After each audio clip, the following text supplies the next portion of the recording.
Welcome back to Liminal Breaks, your space to step out of the storm and into the stillness. This is the podcast that invites you to pause, breathe and reconnect, especially when life feels overwhelming. I'm Mike Parker, the founder of Liminal Coaching, your guide for this journey, and I'm glad you're here. In our first episode, we explored the power of simple relaxation. Not as a luxury, but as a foundation.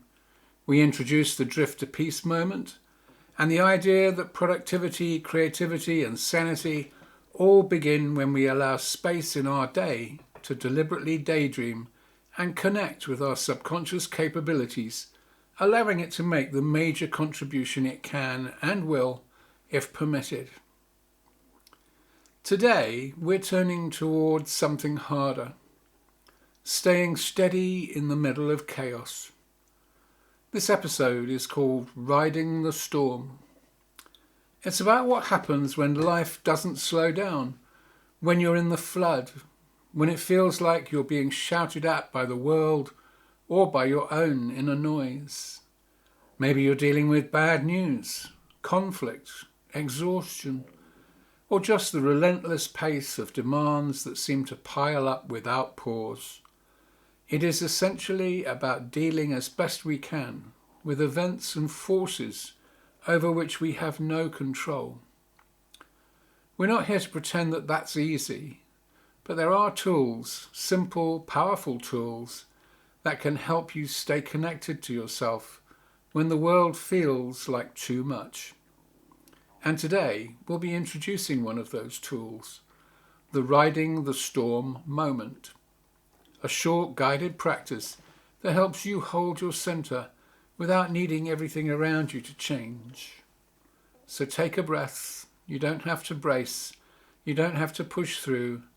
Relaxing can be more productive than most people imagine.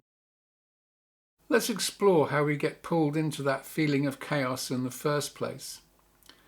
We all know what it's like to be swept up in a storm, outer or inner. The world seems to be filled with them, the endless news cycles, the stream of crises, conflict, urgency and pressure, not to mention ongoing storms closer to home. They all have one thing in common. They are outside our direct control. These storms aren't imaginary, they're real and they take a real toll. This episode is not about denying that. It's about learning to ride the storm. Riding the storm doesn't mean getting rid of the pressure or pretending you're calm when you're not. It means something different. It means building an inner space that doesn't collapse when things around you spin. It means discovering that even in the midst of a storm, there is a place of calm. Not all storms are the same. Some blow through quickly, others settle in and test every part of us. They shake our confidence, distort our relationships, and sometimes make us feel as though we've lost ourselves. And when that happens, it's easy to look outward for something, anything that might stop the shaking. But in the liminal coaching approach, we begin not by grasping outward, but by softening inwards. We begin by learning to sense the weather within the body, that tightening in the chest, the sense of heart racing, of shallow breath. They aren't failures, they are messages from your nervous system telling you that you've hit the limit of what your current nervous system state can hold. And that's actually good news because it is a signal to take action to change that state. The paradox is that the more we resist the storm, the more we feed it. But if we can stop even briefly and bring attention to our breath, to the feet on the ground, to the subtle inner field of awareness itself, then we've already begun to ride it. We are no longer completely at its mercy. And this is what we'll explore today. Not bypassing, not suppressing, but riding the storm with awareness and allowing the body and mind to recenter one breath at a time. There's a moment in every storm when you realise resistance is wasted effort. You're not going to stop the wind by leaning into it harder. That's the essence of the second liminal moment, riding the storm. Not wrestling it, not panicking through it, but shifting just enough to stop being battered by it, and instead watching it. Detachment often gets a bad name. People hear it and think coldness, distance, apathy. But what we're talking about here isn't the absence of care. It's the recovery of perspective. It's the ability to let things be exactly as they are without collapsing into them. And if you've ever had the experience of waking up in the middle of a nightmare and realising, oh, this isn't real, it's that kind of sensation. Not denying the reality of what's happening in the world, but releasing the death grip on trying to control forces or events which you can't, because that just burns energy and intensifies your distress. What we need is actually stillness. And to get that stillness, you have to detach, even just a little. It's as if your consciousness shifts up a level. Instead of being in the swirling panic of everything, you observe it from a calm point just above it. The storm continues, but you're no longer caught right inside it. And that point of calm, that's what riding the storm moment is built to help you access. There's a part of the mind that always wants to fix, to strategize, to problem solve, and it's useful. But when things are spinning too fast, that part becomes a problem. Your mind tightens, it loops, it can't see clearly because it's in survival mode. And this is where the practice of detachment becomes essential. A kind of gentle turning away from the noise, not out of avoidance, but from a deeper knowing that clarity never arises from turmoil. Think of the way trees bend in the wind. That's not weakness, it's wisdom. And the deeper the root, the more stable the tree. That's what this moment invites, a return to our own sense of rootedness. We'll guide you through that experience shortly. And it's worth saying, detachment doesn't mean denial. It doesn't mean apathy or inaction. What it does mean is that you reclaim your seat. You stop being flung around by emotions, the media, and other people's chaos, and your own internal hurricanes. You observe it, you feel it, but you no longer identify with it. And from that place of calm, then you choose what to do. You're no longer reacting, you're responding from your own centre. So as we move into the moment itself, think of it as stepping back from the noise of the world, not to escape, but to reclaim the still, wise presence within you that has never once been touched by the storm. One of the most powerful tools we use in this moment is metaphor, because sometimes logic and reasoning can't reach the parts of you that are frozen in fear or clenched in overwhelm. So instead we speak in symbols of weather, of waves, of sky and space. These aren't just poetic flourishes, they're cues to the subconscious, helping you uncouple from the intensity of the moment and remember a deeper truth, that you are not the storm, you are the one watching the sky. In our guided audios, metaphors are deliberately designed to support what needs to happen. In this moment, instead of pushing against your feelings, you imagine letting them pass like the weather. You give yourself permission to float, to rise, and see the storm from above. This isn't escapism, it's resourcing. It's giving your nervous system a break from the barrage so it can do what it was designed to do. Re-regulate and reconnect to clarity. So now, let's do this together. You don't need to stop everything or find perfect silence. This isn't about escape. It's about reorienting from the inside out. So whether you're at your desk, taking a walk or lying down, just pause for a moment and give yourself permission to let go of effort Let this be a gentle break in the storm. You're not going to fix everything right now. That's not the point. You're just going to give your system a moment to recover from the impact so it can become responsive again instead of reactive. This practice isn't about blocking the world out. It's about creating enough space inside yourself to meet it with steadiness. And as we go into this, notice how your body feels. Don't try to change it. Just notice.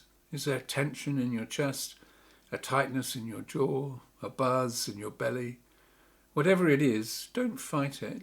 You're just becoming aware, like a sky becoming aware of the weather passing through. And now we'll begin the moment itself. Let it wash over you. You don't need to do anything but listen. Let's ride the storm.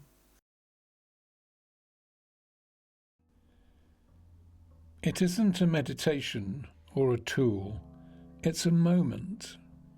A short symbolic portal to a part of you that's already there, just beneath the surface.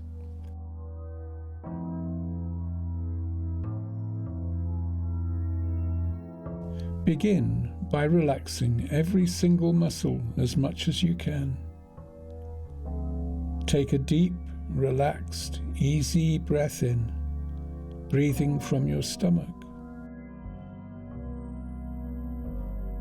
Slowly exhale and let all tension, stress, and anxiety just drift away from you completely.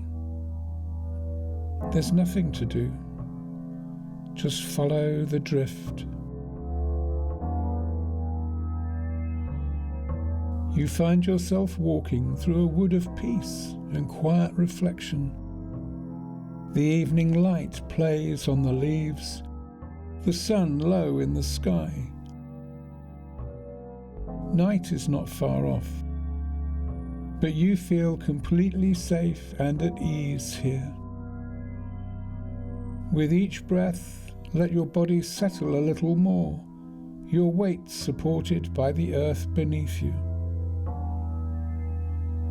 Soon you come to a beautiful small lake in the woodland. The stars have come out, and the waning crescent moon is reflected in the surface of the lake.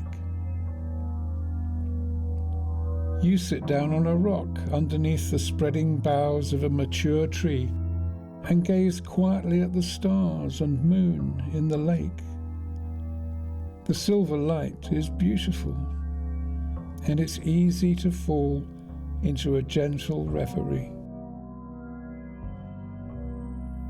Then from above, you hear a soft movement. Looking up, you see two yellow eyes. An owl is watching you from a branch. "Don't worry," says the owl. "I'm harmless and a help to humans." The owl's voice is calm. "I fly above the land and the trees, over the moon and the sea. I see storms and calm, disaster and peace. But I find the still center in myself as I fly above it all." You listen, noticing how with each breath you can imagine yourself rising lighter, higher, until you're flying with the owl high above the woodland, above the storms and the worries below. Here, flying high above, you can see how everything fits together. The storms may rage, but they cannot reach you here. You may notice how from this height, what once felt overwhelming is now just a part of a larger pattern. Let yourself now rest in this place of stillness for a few moments, feeling the peace and clarity that comes from seeing the bigger picture.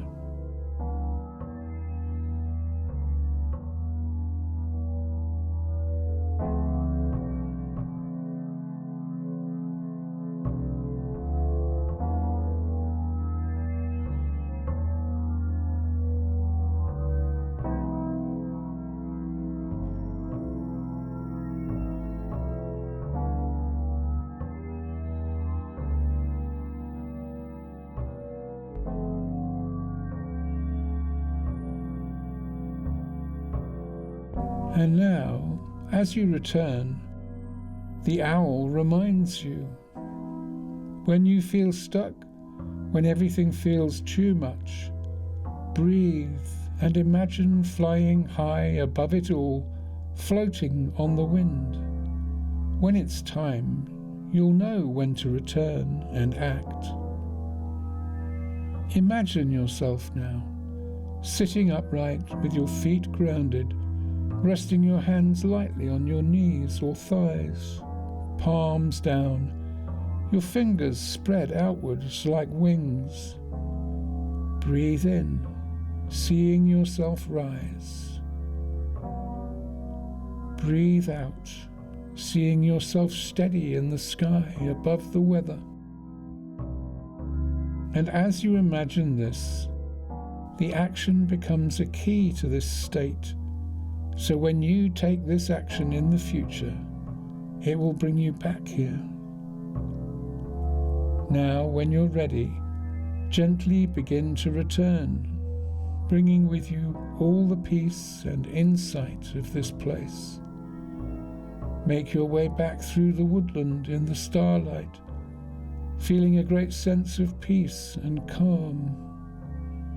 Let your awareness return gently to your breath, your body, the space around you. Drifting back from the wood now, taking all the time you need, just drifting peacefully and easily back to ordinary waking, feeling grounded, spacious, and quietly energized.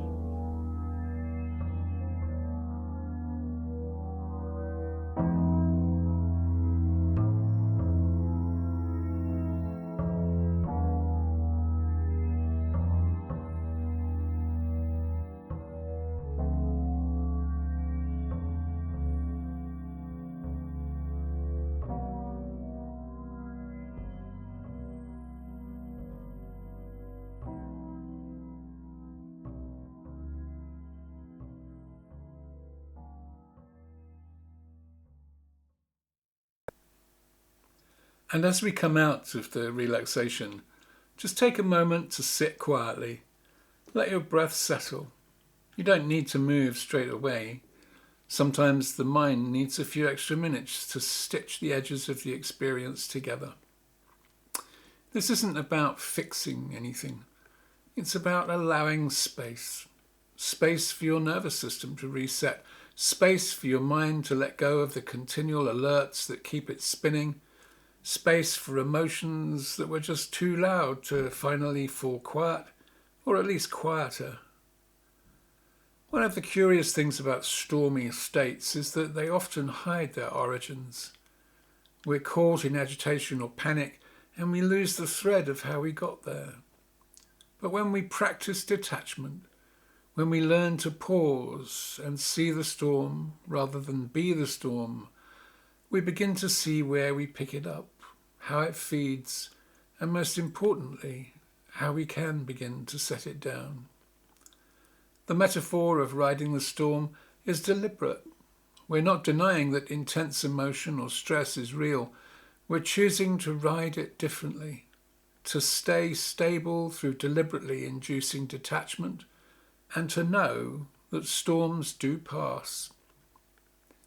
This is why it's helpful to name the subtle shifts you experience. Maybe you felt your body loosen. Maybe you caught a glimpse of yourself outside the grip of the storm.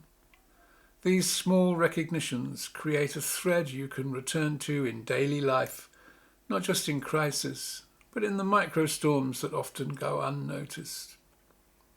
And if this practice felt useful, consider when you might return to it. Don't wait until you're overwhelmed. Use it preemptively. When you start to feel the weather changing inside, that's where you build capacity. And one last thing. If there's someone in your life who could use a little detachment from their own storm, maybe share this episode with them, not as a fix, but as an offering of quiet. We don't all get taught how to hold ourselves through chaos, but we can learn. Take a breath. You've already begun. In the next and final episode, we'll be taking the night voyage, an opportunity to let go of the past and focus on the future that you would like to see. Until then, thanks so much for listening, and I'll see you next time.